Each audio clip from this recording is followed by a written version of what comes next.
Hello everyone, how are you all? I hope आप सभी अच्छे होंगे ना। आप सभी का स्वागत है हमारी आज के वीडियो में। और आज के इस वीडियो में हम लोग बात करने वाले हैं about data structure called hash set.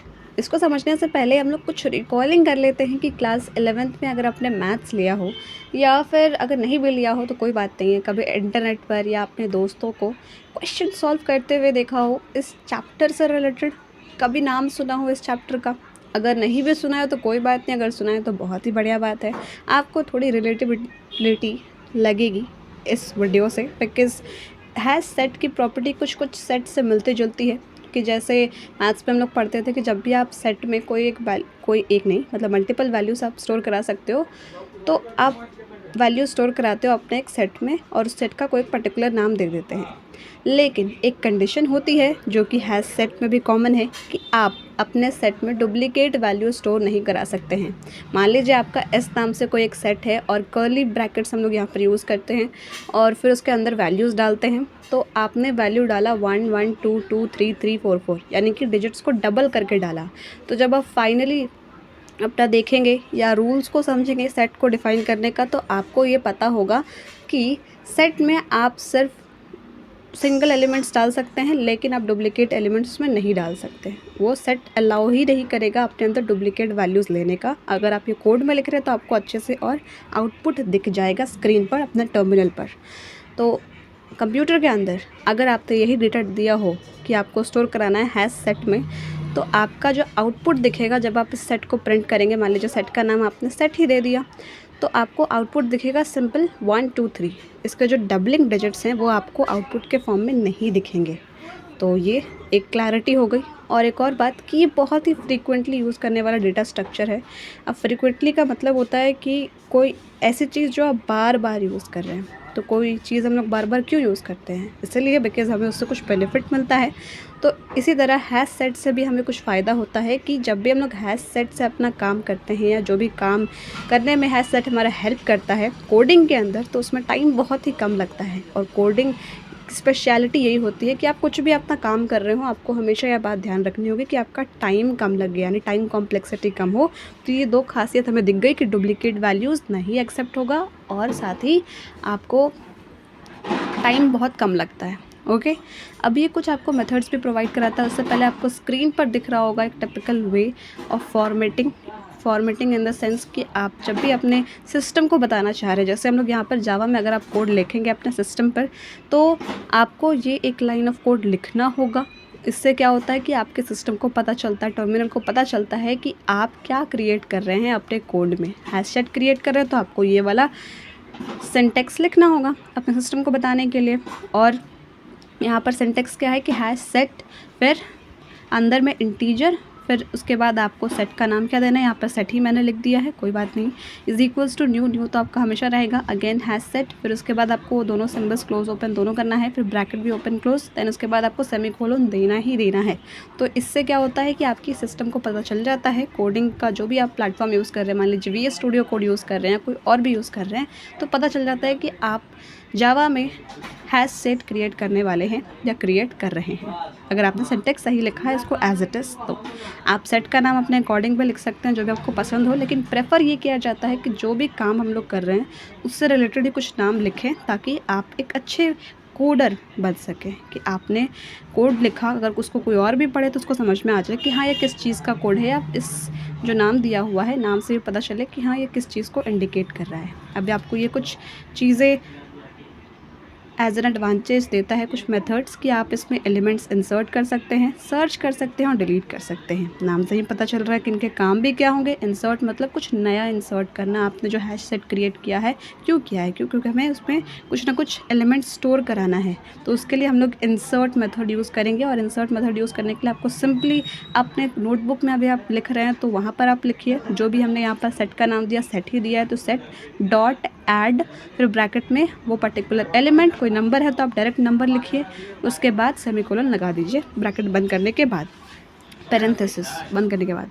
तो इंसर्शन के लिए हमने देखा कि डॉट ऐड हमें लिखना होगा अपने हैश सेट के नाम के बाद, और उसके बाद ब्रैकेट में वो पर्टिकुलर एलिमेंट जो आप इंसर्ट कराना चाहते हैं, ऐसे आप 1 2 3 4 जितने भी एलिमेंट्स कराना चाहें, बार बार ये स्टेटमेंट आप लिख कर वो पर्टिकुलर एलिमेंट वहाँ पर आप लिख देंगे उन ब्रैकेट्स भी यानी पैरेंथेसिस के अंदर। फिर उसके बाद सेमीकोलन देकर आपका इंसर्शन का कोड हो जाएगा कंप्लीट। और अगर आप चाहते हैं कि आपको दिखे कि आपने क्या क्या एलिमेंट्स इंसर्ट किए हैं, तो सिंपली आपको system.out.println या प्रिंट के बाद अगेन पैरेंथेसिस ओपन करना होगा, उसमें आपको जो भी आपके हैश सेट का नाम है उसको लिखना होगा, फिर सेमीकोलन, एंड देन आपको दिख जाएगा वहाँ पर स्क्रीन पर कि आपके कितने एलिमेंट्स हैं या क्या क्या एलिमेंट्स हैं। ठीक है, कितने एलिमेंट्स देखने के लिए हम और भी कोई एक फंक्शन यूज़ कर सकते हैं, उसका नाम होता है कि अगेन आपको यहाँ पर system.out.print में इतना लिखना होगा। उसके बाद आप ये फंक्शन यूज़ कर सकते हैं कि जो भी आपके हैश सेट का नाम है डॉट साइज़, फिर पैरेंथेसिस ओपन क्लोज, और अगेन एक और ब्रैकेट जो आपका system.out.println का है। ये तो साइज़ का हुआ ना, 2 पैरेंथेसिस, बट आपने system.out.println को भी एक ओपन किया था, उसको भी क्लोज करेंगे, फिर सेमीकोलन, आपको साइज़ भी पता चल जाएगा कि आपके सेट में कितने एलिमेंट्स हैं, उसका counting, size in the sense counting पता चल जाएगा। ठीक है, उसके बाद सर्च यानी कि आपने अभी तक अपना इंसर्शन का काम कर दिया, अब आप जानना चाहते हैं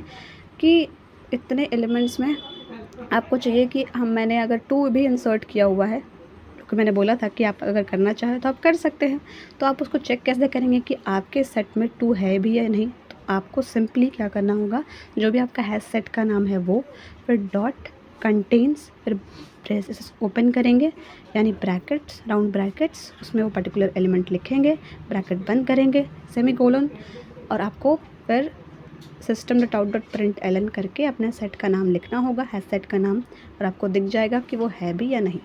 तो सर्च करने के लिए डॉट कंटेन्स आपको यूज़ करना होगा। उसके बाद डिलीट करने के लिए सिंपल डॉट रिमूव सेट का नाम लिखना है, उसके बाद डॉट रिमूव, क्या रिमूव करना है, पर्टिकुलर एलिमेंट रिमूव करना है, वो एलिमेंट वहाँ डाल देना है।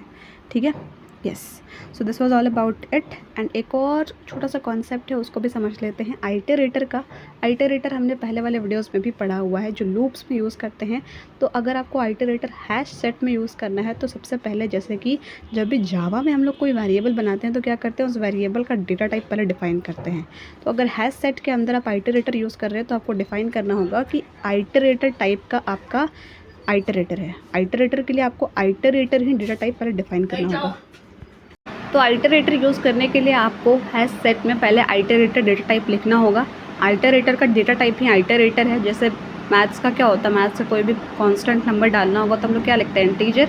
वैसे यहाँ आइटरेटर का आइटरेटर है। फिर उसके बाद आप आइटरेटर का नाम सोच लीजिए, कुछ मान लीजिए आइटरेटर का short form is equals to set dot iterator, set का नाम dot iterator, bracket open closed, वही पैरेंथेसिस वाला, सेमीकोलन, डन। अब आइटरेटर में भी यहाँ पर 2 केसेस आते हैं। एक तो जो भी आपका आपने आइटरेटर का नाम डिफाइन किया, जैसे इस केस में हमने आईटी डिफाइन किया है, वो डॉट नेक्स्ट, और एक और आता है आइटरेटर का नाम डॉट हैश नेक्स्ट और ब्रैकेट वाला पैरेंथेसिस वाला, क्लोज्ड ओपन दोनों ही रहेंगे। ठीक है, तो ये दोनों केसेस अलग अलग आउटपुट रिटर्न करते हैं। कि अगर आप पहले वाला केस यूज़ कर रहे हैं यानी कि आइटरेटर का नाम डॉट नेक्स्ट, तो आपको कुछ चीज़ें अपने माइंड में इमेजिन करनी होगी कि आपको आउटपुट कैसे मिलेगा, या मेमोरी के अंदर क्या चीज़ें चल रही होंगी, वो समझने के लिए कुछ चीज़ें इमेजिन करनी होंगी। कि अगर आपने अपने सेट में 3 एलिमेंट स्टोर किए हैं, वो ऐड वाला मेथड यूज़ करके इंसर्ट किए हैं 1 2 3 एलिमेंट, और आपको ये 1 2 3 तीनों ही चाहिए, तो मेमोरी क्या होता है कि मेमोरी में जब आप नेक्स्ट यूज़ कर रहे होते हैं तो मेमोरी ऐसा अज्यूम करता है कि सबसे पहले आपने कुछ नहीं स्टोर किया है, यानी फर्स्ट पोजीशन पर आपकी नल वैल्यू है, सेकंड पर आपका 1 है, और उसके बाद नेक्स्ट वाले पोजीशन पर 2 है, नेक्स्ट वाले पर 3 है। तो यहाँ पर इसका नाम ही नेक्स्ट है ना, तो ये पहला वाला पोजीशन का वैल्यू तो आपको रिटर्न नहीं करेगा। क्यों? क्योंकि नाम ही जब आप इसका नेक्स्ट है यानी अगला, तो ये अगले वाले एलिमेंट को देखेगा। इसलिए अज्यूम करना होता है कि मेमोरी के अंदर ऐसा अजम्पशन है कि पहले वाले जो स्पेस है वो नल है। क्यों? क्योंकि नेक्स्ट आपका उसका अगला वाला एलिमेंट देगा, यानी 1 का अगला क्या 2 का अगला क्या 3। तो आपको तो आउटपुट मिल जाएंगे, लेकिन मेमोरी ने कुछ और अज्यूम किया था, तो वो भी समझना ज़रूरी है। और अगर आप हैश नेक्स्ट का यूज़ करेंगे, जो कि इसका सेकंड टाइप है, तो वो आपको ट्रू या फॉल्स फॉर्म में ही आउटपुट देगा कि अगर आपका एलिमेंट है तो ट्रू, नहीं है तो फॉल्स, कोई एलिमेंट नहीं देगा।